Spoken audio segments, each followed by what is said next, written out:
is nothing wrong with your television. Do not attempt to adjust the picture. We are now controlling the transmission. We control the horizontal and the vertical.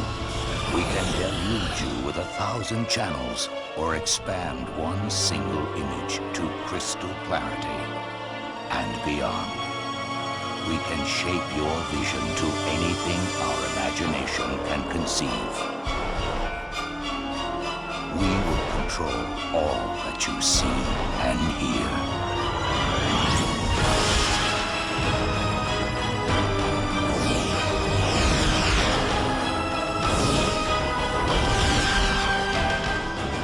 You are about to experience the awe and mystery which reaches from the deepest inner mind to the outer limits.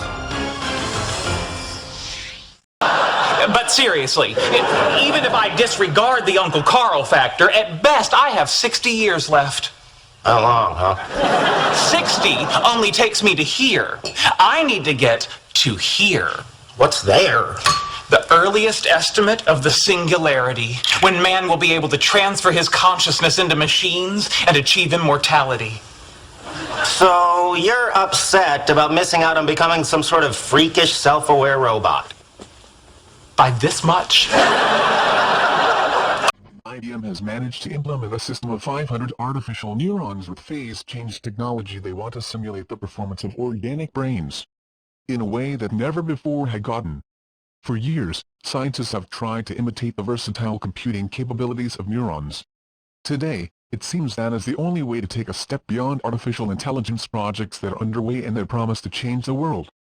They have been taking small steps. IBM recently managed to create memory chips to a phase change similar to the current RAM price. The phase shift is a technology that we've been talking a long time that stores data in non-volatile, not disappear when you turn off the device that reside in the structure and in its relational pattern. The information resides in different firing patterns of neurons and new connections are developed. Therefore, the challenge is to combine very complex nanostructures with an acceptable energy consumption, common materials and stochastic behavior. IBM New Neurons tried to imitate not only the operation of natural cells, but its structure. Like them, have dendrites entrance, membrane, soma and axon output. To replace the membrane, artificial neurons use GST cells, so named because they are made of antimony, germanium and tellurium. This material turns out to be the main active component of rewritable optical discs and is what allows the phase change. Furthermore, using this technology they have not only succeeded in creating a scalable nanosystem but have been able to mimic the stochastic behavior of real neurons. In real brains, each neuron is unique and will develop progressively, so the system always introduces some randomness in the results. Over the years we have discovered that create genuine artificial intelligence requires joint development of software.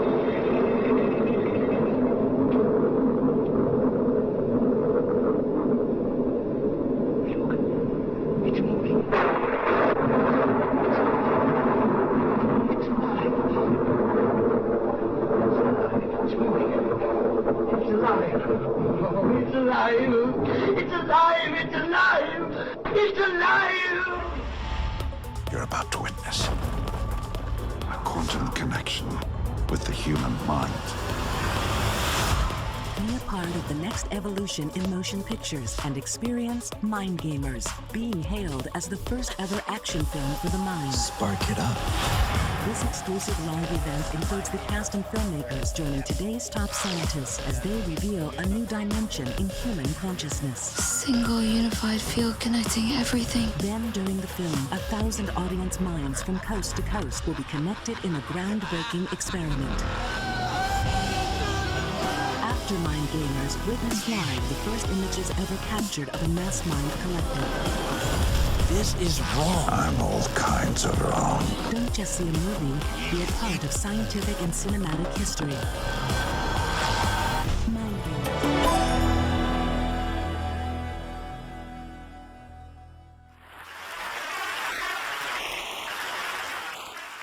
Someday, we may have robots as smart as people. Artificial intelligence, AI.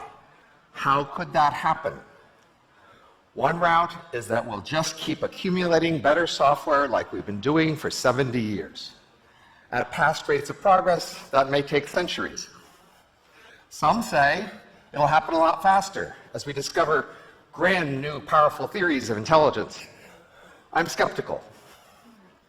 But a third scenario is what I'm going to talk about today. The idea is to port the software from the human brain. To do this, we're going to need 3 technologies to be good enough, and none of them are there yet. First, we're going to need lots of cheap, fast, parallel computers. Second, we're going to need to scan individual human brains in fine spatial and chemical detail to see exactly what cells are where, connected to what, and what type. And third, we're going to need computer models of how each kind of brain cell works, taking input signals, changing interval state, and sending output signals. If we have good enough models of all the kinds of brain cells and a good enough model of brain, we can put it together to make a good enough model of an entire brain, and that model would have the same input-output behavior as the original. So if you talk to it, it might talk back. If you ask it to do things, it might do them. And if we could do that, everything would change.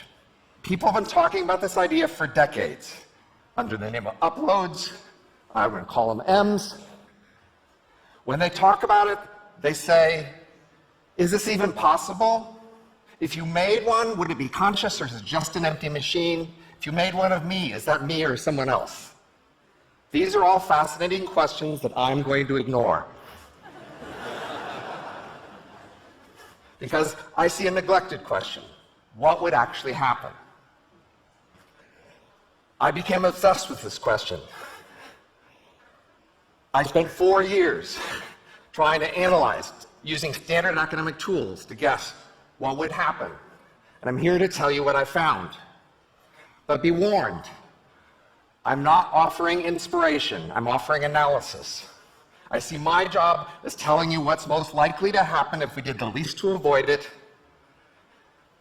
If you aren't at least a bit disturbed by something I tell you here, you're just not paying attention. Okay, the first thing I can tell you is that M's spend most of their life in virtual reality. This is what you might look like if you were using virtual reality. And this is what you might see. Sunlight glinting off of water, you might hear gulls flying above, you might even feel the wind on their cheeks or smell seawater with advanced hardware. Now, if you were to spend a lot of time here, you might want a dashboard where you could do things like make a phone call, move to a new virtual world, check your bank account. Now, while this is what you would look like in virtual reality, this is what an M would look like when virtual reality. It's computer hardware sitting in a server rack somewhere. But still, it could see and experience the same thing. But some things are different for M's. First, while you'll probably always notice that virtual reality isn't entirely real, to an M it can feel as real to them as this room feels to you now or as anything ever feels. And M's also have some more action possibilities. For example, your mind just always runs at the same speed, but an M can add more or less computer hardware to run faster or slower. And therefore, if the world around them seems to be going too fast, they can just speed up their mind and the world around them will seem to slow down. In addition, an M can make a copy of itself at that moment. This copy will remember everything the same, and if it starts out with the same speed, looking at the same speed, it might even be told, you are the copy. And M can make archive copies, and with enough redundant archives, an M can be immortal, in principle, though not usually in practice. And an M can move its brain, the computer that represents its brain, from one physical location to another. M's can actually move around the world at the speed of light. And by moving to a new location, they can interact more quickly with M's near that new location. So far, I've been talking about what M's can do. What do M's choose to do? To understand that, we'll need to understand 3 key facts. First, M's, by definition, do what the human they emulate would do in the same situation. So their lives and behavior is very human. They're mainly different because they're living in a different world. Second, M's need real resources to survive. You need food and shelter or you'll die. Also, M's need computer hardware, energy cooling, or they can't exist. For every subjective minute that an M experiences, someone, usually that M, had to work to pay for it. Third, M's are poor. The M population can grow quicker than the M economy, so that means wages fall down to M subsistence levels. That means M's have to be working most of the time. So that means this is what M's usually see. Beautiful and luxurious, but desks. They're working most of the time. Now, a subsistence wage scenario you might think is exotic and strange, but it's actually the usual case in human history, and it's how pretty much all wild animals have ever lived, so we know what humans do in this situation. Humans basically do what it takes to survive. And this is what lets me say so much about the M world. When creatures are rich, like you have to know a lot about what they want to figure out what they do. When creatures are poor, you know that they mostly do what it takes to survive. So we've been talking about the M world from the point of view of the M's. Now let's step back and look at their whole world. First, the M world grows much faster than ours, roughly 100 times faster. So the same amount of change we would experience in a century or two, they would experience in a year or two. And I'm not really willing to project this age much beyond that, because plausibly by then something else will happen, I don't know what. Second, the typical emulation runs even faster, roughly 1,000 times human speed. So for them, they experience thousands of years in this year or two, and for them, the world around them is actually changing more slowly than your world seems to change for you. Third, M's are crammed together in a small number of very dense cities. This is not only how they see themselves in virtual reality, it's also how they actually are physically crammed together. So at M speeds, physical travel feels really painfully slow. So most M cities are self-sufficient, most war is cyber war, and most of the rest of the Earth away from the M cities is left to the humans because the M's really aren't that interested in it. Speaking of humans, you were wanting to hear about that. Humans must retire at once for good. They just can't compete. Now, humans start out owning all of the capital in this world. The economy grows very fast, their wealth grows very fast. Humans get rich, collectively. As you may know, most humans today don't actually own that much besides their ability to work. So between now and then, they need to acquire sufficient assets, insurance, or sharing arrangements, or they may starve. I highly recommend avoiding this outcome. Now you might wonder, why would M's let humans exist? Why not kill them, take their stuff? But notice we have many unproductive retirees around us today. We don't kill them and take their stuff. In part, that's because it would disrupt the institutions we share with them. Other groups would wonder who's next. So plausibly, M's may well let humans retire in peace during the age of M. You should worry more that the age of M only lasts a year or two and you don't know what happens next. M's are very much like humans, but they are not like the typical human. The typical M is a copy of the few hundred most productive humans. So in fact, they are as elite compared to the typical human as a typical billionaire, Nobel Prize winner, Olympic gold medalist, head of state. M's look on humans perhaps with nostalgia and gratitude, but not so much respect, which is, if you think about it, how you think about your ancestors. We know many things about how humans differ in terms of productivity. We can just use those to predict features of M's. For example, they tend to be smart, conscientious, hardworking, married, religious, middle-aged. These are features of M's.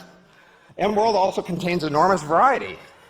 Not only does it continue on with most of the kinds of variety that humans do, including variety of industry and profession, they also have many new kinds of variety, and one of the most important is mind speed.